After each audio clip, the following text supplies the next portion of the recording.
Bonsoir Estelle, vous êtes notre chroniqueuse santé et pour cette première, vous nous parlez donc de ces bébés Reborn, ces poupées ultra réalistes en silicone, un phénomène. Oui, effectivement, c'est un phénomène. Ces poupées sont bluffants de réalisme, confectionnés donc en silicone, vous l'avez dit, qui imitent la texture de la peau des nourrissons. On s'y tromperait, mais non, ces Reborn n'ont rien de vivant. Et pourtant, sur les réseaux sociaux, on peut voir ces femmes, car ces jouets sont donc davantage adoptés par les femmes, les nourrir, les changer, les cajoler et même les promener en poussette.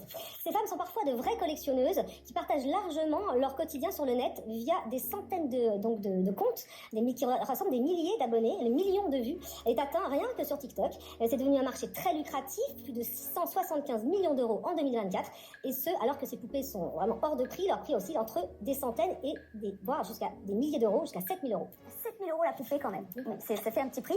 Ce n'est pas un phénomène nouveau pourtant. Et non, alors ces poupées sont apparues aux États-Unis dans les années 90 à Hollywood, utilisées pour contourner les restrictions liées au tournage de films avec des nourrissons. Mais elles ont vite quitté les plateaux pour intégrer les services de santé, car elles ont de vraies vertus thérapeutiques, notamment dans les services gériatriques ou les EHPAD auprès des patients atteints de la maladie d'Alzheimer, ou encore dans les services de néonatalité pour apaiser la perte d'un enfant à la naissance par exemple. On part au Brésil pour en savoir un peu plus. Écoutez.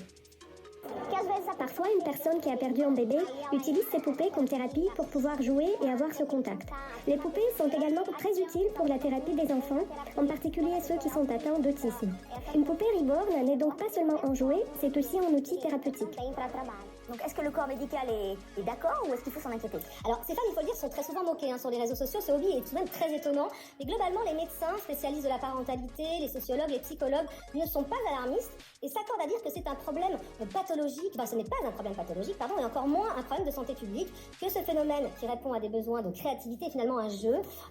Donc ça répond à des problèmes d'imagination, de réassurance. Un jeu très genré, certes. On fait peut-être moins de bruit pour des hommes qui tirent avec des fausses kalachnikovs dans les jeux d'arcade, mais bon, attention.